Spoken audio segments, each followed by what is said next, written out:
महिला आयोगाबाबत विशेष बैठक सुरू झालेली आहे। वैष्णवी हगवणे आत्महत्या प्रकरणानंतर आयोगावर आक्षेप घेण्यात आलेले होते। महिला आयोगाच्या कार्यपद्धतीबाबत चर्चा करण्यासाठी या बैठकीचं आयोजन करण्यात आलंय। आयोगाची कार्यपद्धती अंतर्गत अडचणींचा बैठकीमध्ये आढावा घेतला जाणार आहे। तर बैठकीला निमंत्रण नसल्यामुळे आयोगाच्या माजी सदस्यांनी नाराजी व्यक्त केली आहे। महिला आयोगाच्या माजी सदस्यांना आजच्या बैठकीचं निमंत्रण नाहीये।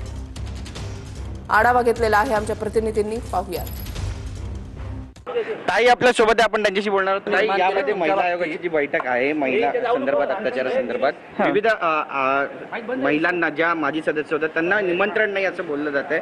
ही मीटिंग निलमताईंनी बोलवली, आपण त्यांना प्रश्न विचारूयात। नक्कीच, पण महिला अत्याचार वाढत चालत या संदर्भात काय म्हणा? नक्की मी सविस्तर माहिती आपल्याला देतेच आहे आणि बैठक झाली की बोलूयात। सभापतींसमोर ठेवणार आहात?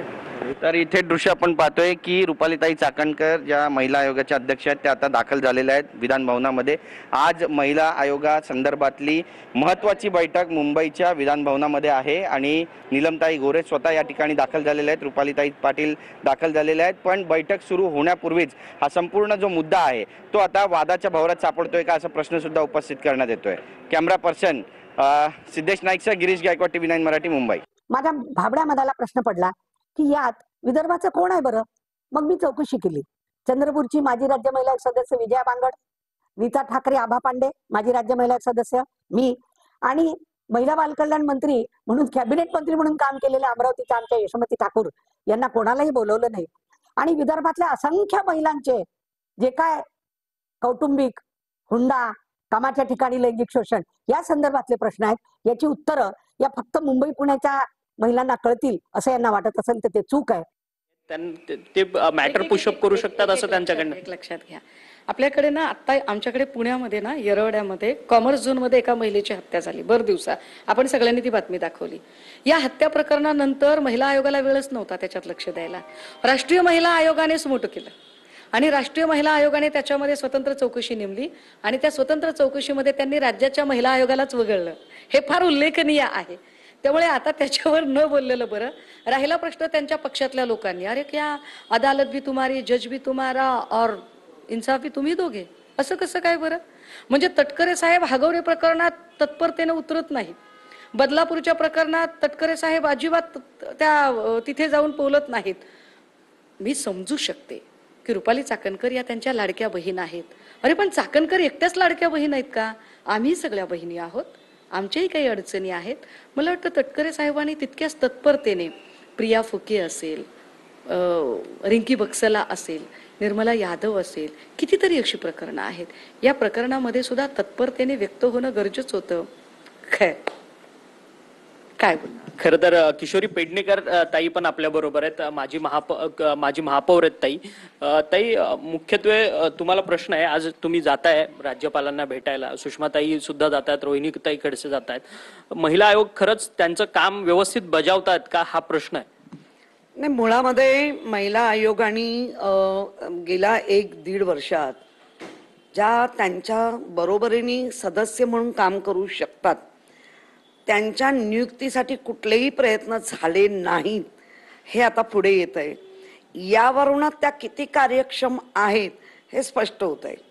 कारण कुठलाही स्वतःच्या पदाभोवती असलेला जो प्रोटोकॉल आहे तोच फॉलो जर करत नसतील तर ह्या लोकांना काय न्याय देत असतील? आणि ह्या एका पक्षाच्या वरिष्ठ पदावर पण आहेत।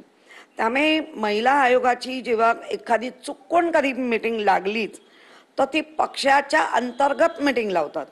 महिला आयोग हा महाराष्ट्रातल्या तमाम महिलांना, मग तळागाळातल्या महिलांपासून सगळ्या महिलांसाठी ह्यांना न्याय देण्यासाठी बसवलेलं असतं। परंतु ह्यांची न्याय देण्याची पद्धतच वेगळी आणि त्यांच्याबद्दल म्हणजे एक चाकणकर म्हणून आम्हाला काय हे नाहीये। कारण तुमच्याच एका चॅनलवर मी पाहिलं की चाकणकर बाई रुसतात। म्हणजे इतका जर बालिशपणा असेल की एखाद्या चॅनलवर जाऊन रुसवे फुगवे एखाद्या याच्यासारख्या लहान मुलीसारखं दाखवत असतील तर मला वाटतं त्या पदाला खरंच मग त्या लायक नाहीत। कारण चॅनल आहेत, तुम्हाला मीडिया उलट सुलट विचारणारच आणि त्या प्रश्नाची उत्तरं काम केलेले असेल तर आपण देऊ शकतो, पण कामच केलेलं नसेल तर मग अशी चिडचिड करून निघून जायचं. आणि मग जर लोकांनी सोशल मीडियामध्ये प्रिंट मीडियामध्ये जर तुमच्याबद्दल नाराजी व्यक्त केली तर माझ्यावर जळतात.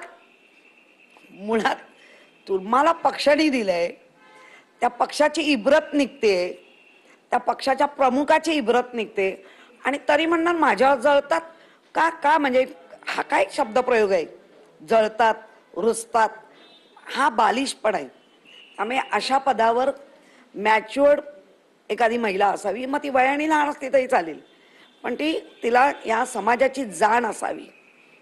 आणि ती जाण नसलेली जर एखादी व्यक्ती तिथे बसली तर आपल्याला हे सगळं बघावं लागणार आहे. बघा, माझ्या हातामध्ये आता एक पत्रक आहे, हे पेपरचंच आहे.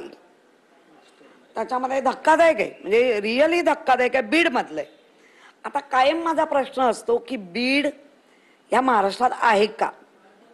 कारण बीडमध्ये बंदुका पुरवल्या जातात, बीडमध्ये रस्त्यावर अत्याचार होतात आणि बीडमध्ये ज्या पद्धतीने महिलांचं गर्भाशय काढून टाकलंय, ऊसतोड्या महिलांचं, हा काय प्रकार आहे? मग अशा प्रकारांवर तर महिला आयोगाने